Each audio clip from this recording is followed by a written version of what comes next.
Nagkaroon muli ng panibagong cardinal ang simbahang Katolika sa Pilipinas. Siya, si Catholic Bishops' Conference of the Philippines President at Caloocan Bishop Pablo Virgilio David o mas kilala bilang Bishop Ambo. Inanunsyo yan mismo ni Pope Francis sa kanyang weekly noontime prayer sa St. Peter's Square sa Vatican City.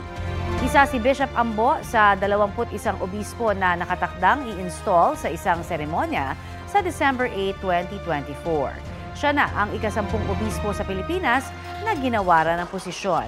Batay sa Catholic Church hierarchy, pumapangalawa at magsisilbing advisors ang mga cardinal ng Santo Papa.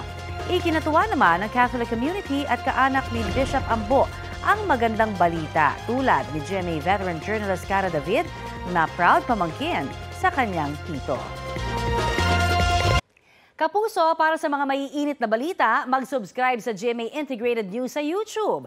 Sa mga kapuso naman abroad, subaybayan nyo kami sa GMA Pinoy TV at sa www.gmanews.tv.